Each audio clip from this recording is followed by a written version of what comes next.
Well, thank you, Ian, for that interesting introduction. And thank you all for being here tonight.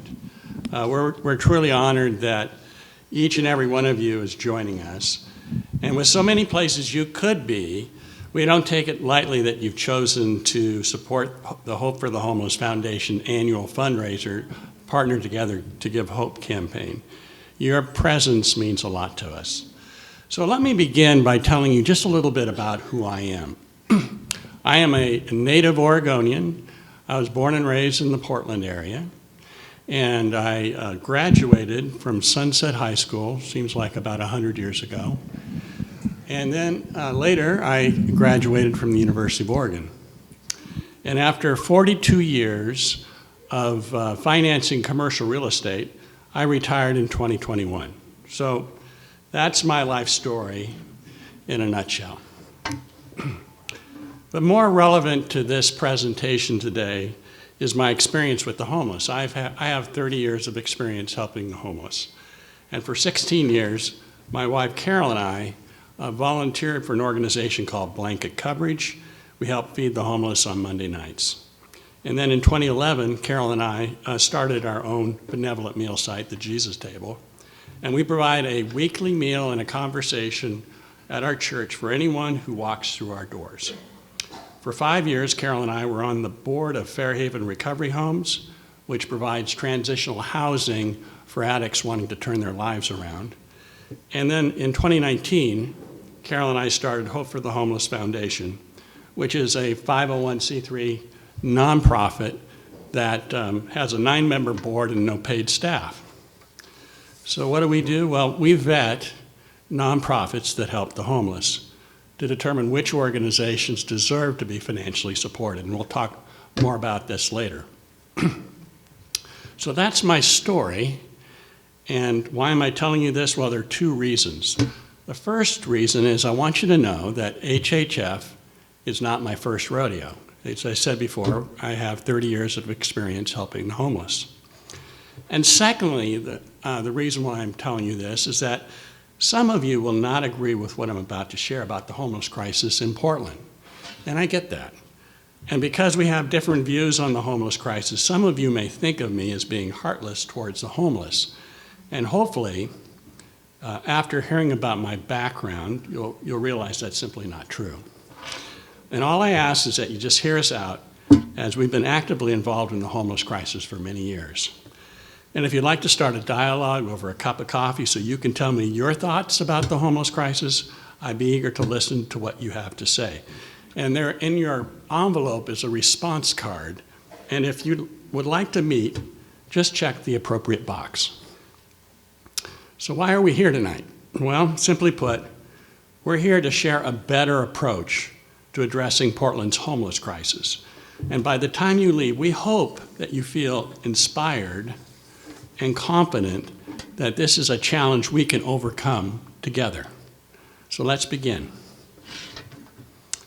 $531 million. Last year, the Tri-County area, Multnomah, Washington County, and Clackamas counties, spent $531 million helping the homeless, which represents a 70% increase over the previous year. That represents $71,000 per homeless person living in the Portland area. So the first question we should be asking ourselves is this. We spent all this money on the homeless. How are we doing compared to other states on some key indicators? Well, before I show you this slide, you need to understand these metrics don't come from an organization that is unsympathetic towards the homeless. No, these statistics come from the federal government and two reputable organizations on substance abuse and mental health. Here's Oregon's report card on 5 very important metrics. Oregon has the 3rd largest homeless population per 10,000 residents. Oregon has the highest number of unsheltered families with children. We are 4th highest in unaccompanied youth experiencing homelessness. And the state of Oregon is ranked 3rd lowest in mental health. In other words, almost every other state and the District of Columbia are doing better than us when it comes to mental health. And we ranked second from the last in substance abuse treatment. So based on these 5 metrics, and now this is not a rhetorical question, which I'm going to give you here, so I'd like to hear some answers. So based on these 5 metrics, what letter grade would you give the state of Oregon on its homeless report card? Yeah, an F, a big fat F. And as an Oregonian, these metrics are an embarrassment. They really are.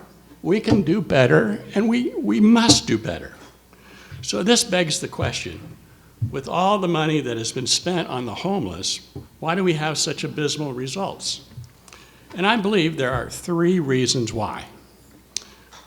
There's an overemphasis on building expensive, affordable housing, which, by the way, is not affordable and does not alleviate homelessness. Now, you might be asking, well, how expensive is it? Well, Mayor Wheeler's 2022 plan proposed to spend $8.9 billion building 20,000 affordable housing units. And if you do the math, that represents $490,000 per housing unit. Now, I thought, that can't be right. So I asked 4 affordable housing advocates, those who are believers in affordable housing. I asked whether they thought Mayor Wheeler's plan was within the ballpark of other affordable housing developments. And the answer that I got was this: yeah, that's about right. So in comparison, the average price of a home in the Portland area is $450,000. So you could see these units are very expensive. Actually, apartments in the Portland area are selling for less than $200,000 per unit. So that should give you a good idea just how expensive affordable housing is. But the greatest issue that I have with affordable housing is not how costly it is, and it's extremely costly. No, the greatest issue is that affordable housing is rarely used to house the homeless. So how can our elected officials say with a straight face that affordable housing units are being built to benefit the homeless? Well, good question, and this is how they do it. They water down the definition of homelessness to include housing insecure. Now, people who are housing insecure are defined as people who are 1 paycheck away from losing their housing. Well, by this definition, 40% of the American population is housing insecure. So their definition of homelessness is so broad that it's virtually meaningless. And that's how they say that affordable housing is being built to house the homeless. But in reality, it is housing the housing insecure, those who are poor, those who are on government assistance, who benefit from affordable housing, not the homeless. And you know, it's okay if they want to assist the poor with subsidized housing. We should be compassionate towards the poor, no question. Just don't say it's being built to help the homeless, because it isn't. And that's one reason why we've not seen a decline in homelessness in Portland. Okay, so the second reason why we've not seen a decline in homelessness is that we have an overabundance of compassionate care organizations. Now let me explain. So nonprofits can be divided into 1 of 2 broad categories. Compassionate care organizations, they provide for the immediate needs of the homeless, like food, clothing, medical treatment, temporary shelter, you name it. But they do nothing to address the underlying causes of homelessness. And if you don't tackle the underlying causes of homelessness, you're not solving the problem. Then there's holistic recovery organizations, and they address the underlying causes of homelessness, and then they equip them with the tools and skills needed to return them to stability. Holistic recovery is a solution to the homeless crisis. Compassionate care is not. So unfortunately, we estimate that 90% of the 325 organizations, you heard me right, there are 325 organizations in the Portland area that help the homeless, and of those, 90% of them are under the category of compassionate care, and only 10% are under the category of holistic recovery. You know, Portlanders are a very compassionate people, so much so that we believe we're actually enabling the homeless crisis to fester. Instead of helping the homeless make tough choices to get off the street, we're providing them with so much compassionate care that we are enabling them to continue living on the street. And I believe this needs to change. The third reason we haven't seen a decline in the homeless crisis is that there's a total lack of accountability on how money is being spent. It's a simple fact of life, and it's not just true here, but it's just, you know, life in general. You can't improve what you don't measure. And government officials lack the most basic of data to monitor how effective their money is being spent. They don't know who is doing a good job of helping the homeless return to stability and who is not.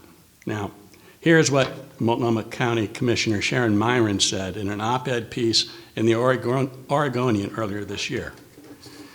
Doug Marshall is spot on. This is exactly the work the county would be doing if we actually cared about being effective, had a plan, and were interested in measuring results to show progress.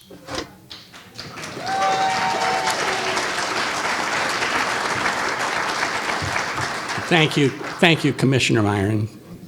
Really, for those kind words. You made my day. You really did when I saw that in the Oregonian. In summary, the old approach has failed us miserably. We need a better approach for solving the homeless crisis. HHF has a 9-step plan, and when the plan was originally written, the typical comment that I received was something like this: well, that's not going to happen. And surprisingly, the naysayers have been proven wrong. Public sentiment has forced changes in policies regarding the homeless crisis. We're not there yet. You know, much still needs to be done, but we've made significant progress over the last couple of years, and we have elected officials who are supportive of our cause, like the ones who are here with us tonight. Thank you.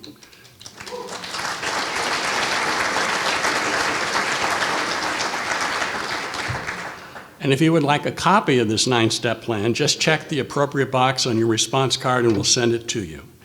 Now, we can't go through the 9-step plan tonight. It would take way too long. But I'd like to focus on what we in this room can do to solve the homeless crisis. So here it goes. The solution, first of all, let's redirect affordable housing funding to holistic recovery organizations. That's probably a difficult task for us to do tonight. But at the very least, our elected officials want to continue building affordable housing, then let's just admit that it's being built for the housing insecure. Just admit it.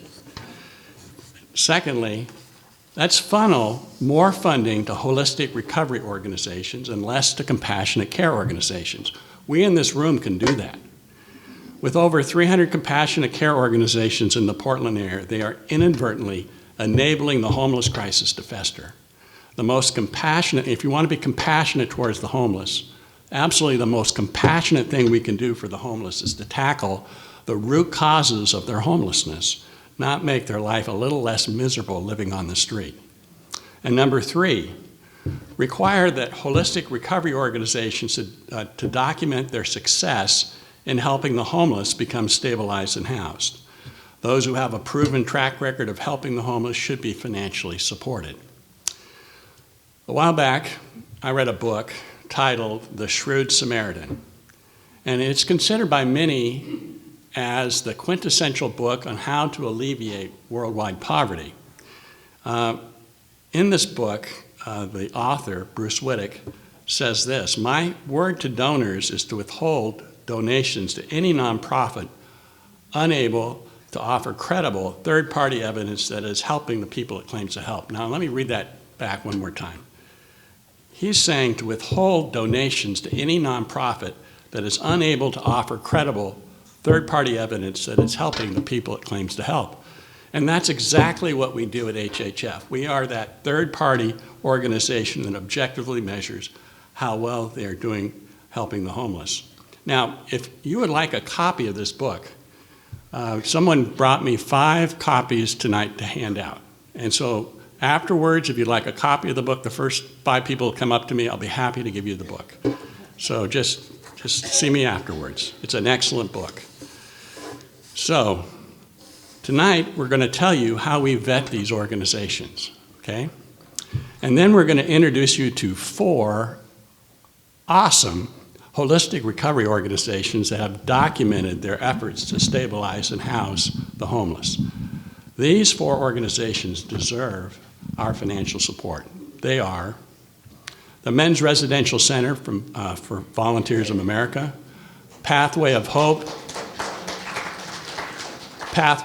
Salvation Army, Shepherd's Door, Portland Rescue Mission, and finally the Miracles Club. So now listen to this.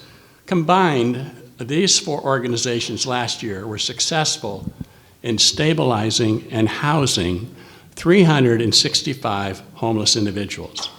Yeah, it can be done. That means there are 365 fewer people living on our streets today because of the efforts of these 4 organizations. And if you're interested in reviewing their metrics, in your envelope is a copy of the vetting summary of these 4 organizations. I leave you with this powerful quote that's often attributed to St. Francis of Assisi. Start by doing what is necessary, then do what is possible, and suddenly you're doing the impossible. Now let me break that down. First, we do what is necessary. We see the problem and we commit to being a part of the solution. Next, we do what is possible. We support organizations making a tangible difference. And then almost without realizing it, we're doing what once seemed impossible. We're helping to solve Portland's homeless crisis. And with your help, we can do the impossible. Thank you so much for being here tonight.